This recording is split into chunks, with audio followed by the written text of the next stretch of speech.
Au Maroc, comme dans toutes les zones semi-arides, l'eau est essentielle, notamment pour l'irrigation des cultures.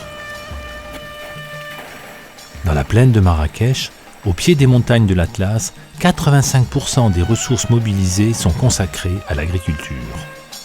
Les eaux de surface, issues de la montagne, représentent jusqu'à 3/4 de la ressource, contribuant ainsi à l'alimentation des barrages, au débit des oueds et à la recharge des nappes souterraines. Afin de ne pas altérer l'équilibre des terres et créer des déficits d'alimentation en eau, la bonne gestion des ressources nécessite que l'offre réponde à la demande, ou plus exactement, que la demande puisse être adaptée à l'offre.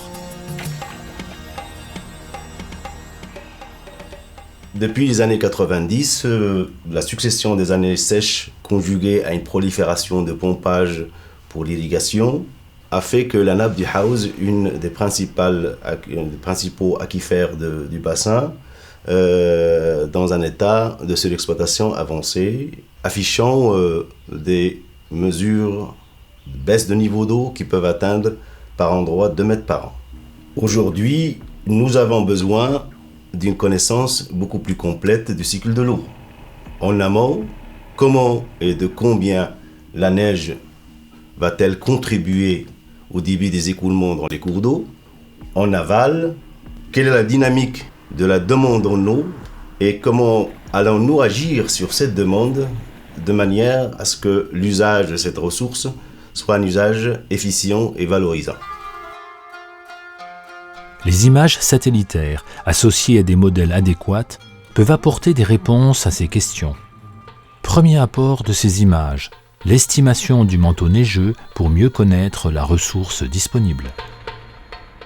Dans la région de Marrakech, nous avons cartographié l'enneigement du Haut-Atlas grâce à des séries d'images spot végétation depuis 1998. Et les images journalières du capteur spot végétation nous ont permis de cartographier l'étendue du manteau neigeux en quasi-temps réel et couplé à la modélisation hydrologique, son équivalent en eau. Nous avons démontré que 30% de la fonte des neiges contribue au ruissellement de surface et représente une part non négligeable de la recharge de la nappe.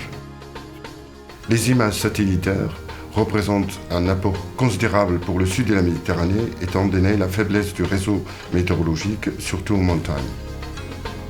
Second intérêt des images satellitaires, une meilleure évaluation des besoins en eau pour l'irrigation des terres et une optimisation de la consommation lors de l'irrigation.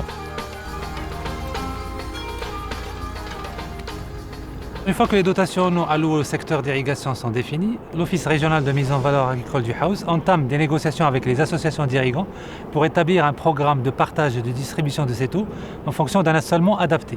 Il est donc primordial pour l'Office que ce programme soit optimisé de façon à apporter l'eau en temps opportun et en quantité suffisante pour éviter tout stress hydrique.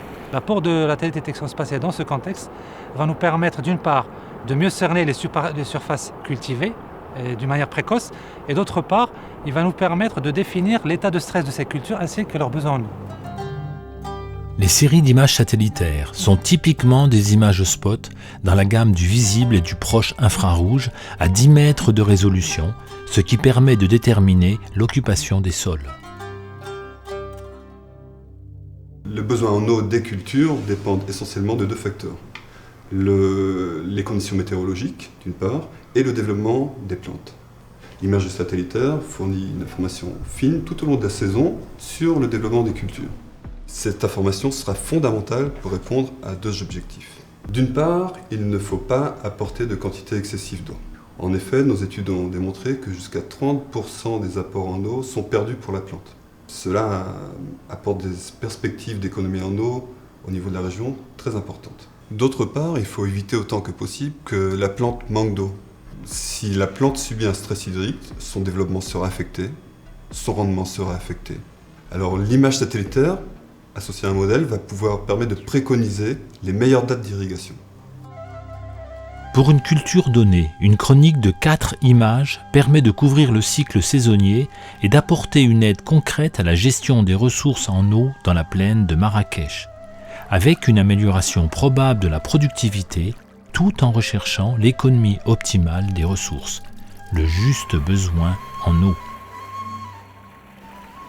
Les travaux réalisés et les résultats obtenus montrent que l'observation satellite peut contribuer de manière opérationnelle à la bonne gestion des ressources hydro-agricoles dans les régions semi-arides. Dans cette optique, notre logiciel SAMIR, Satellite Monitoring for Irrigation, est actuellement en phase de test préliminaire auprès de l'Agence du bassin hydraulique et de l'Office régional de mise en valeur agricole, comme premièrement outil de pilotage d'irrigation et deuxièmement comme outil d'aide à la négociation des assolements entre ces deux organismes gestionnaires. Au cours de la saison 2012-2013, les scientifiques du CESBio et de l'université de Qadi Ayad, dans le cadre du laboratoire mixte TREMA, ont ainsi validé leur logiciel SAMIR dans des conditions réelles. Pour cela, on a identifié 2 parcelles absolument identiques et la seule chose qui les différencie, c'est l'apport d'eau d'irrigation. L'une, la parcelle de référence, va être pilotée par l'agriculteur et la deuxième par le logiciel SAMIR avec les données Spot 4 et Spot 5 qui sont acquises en parallèle.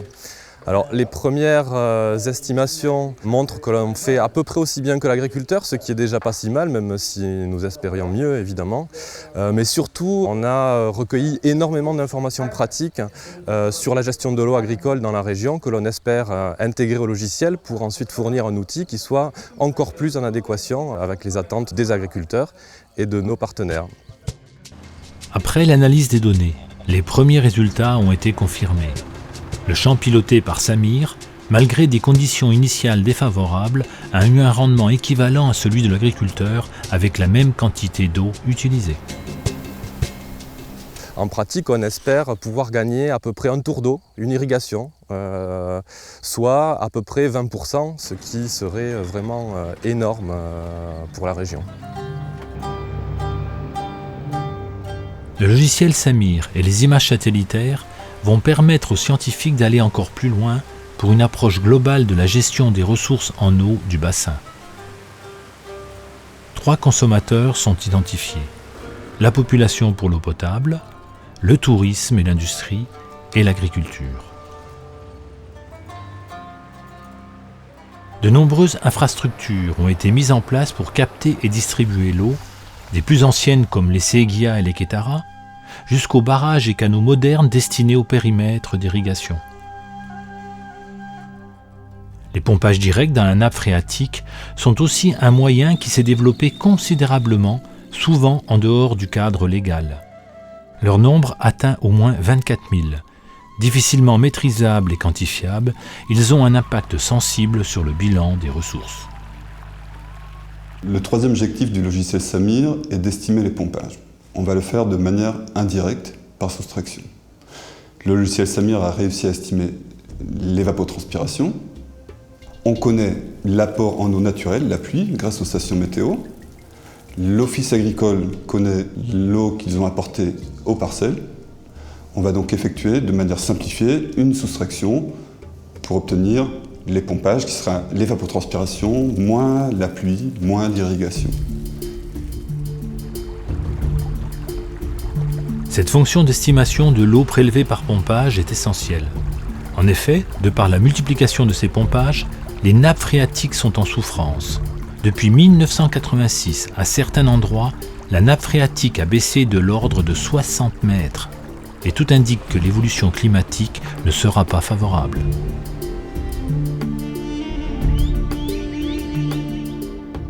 La moyenne nationale des apports en eau de surface au niveau des barrages marocains a chuté de l'ordre de 20% au cours des 30 dernières années. Cette situation risque de s'aggraver sous l'effet des changements climatiques. Et là, les projections du GIEC convergent vers un réchauffement déjà sensible au cours des 50 dernières années et un assèchement.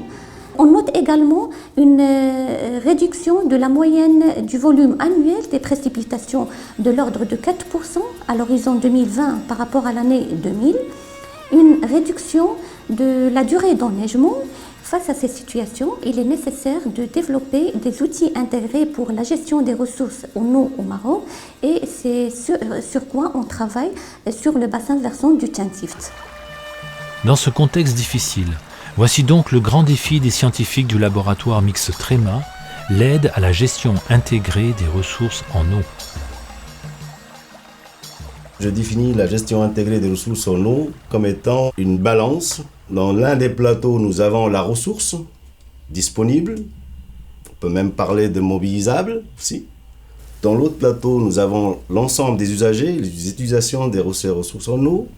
Donc la question, c'est comment allons-nous gérer le disponible de ces ressources en eau pour satisfaire la demande des différents usagers moyennant une infrastructure de mobilisation dans un espace de concertation tout en protégeant cette ressource.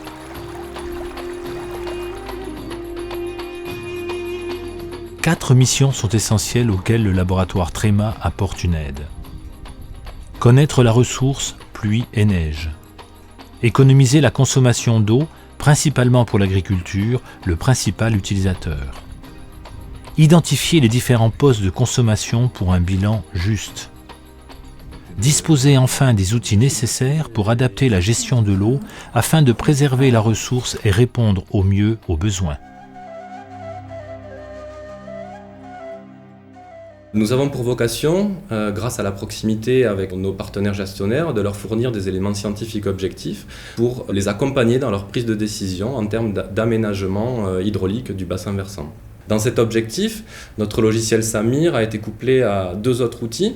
Et cette plateforme numérique, pilotée par l'observation satellite, permet de quantifier l'évolution des ressources en eau de surface et souterraines.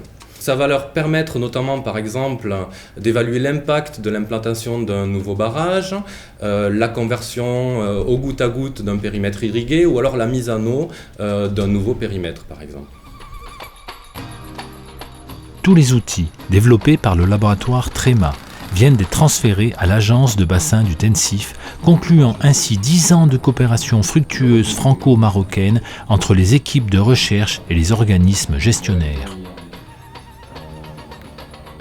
À court terme, ils vont permettre l'élaboration de scénarios pour la gestion intégrée des ressources en eau à l'horizon de 2030.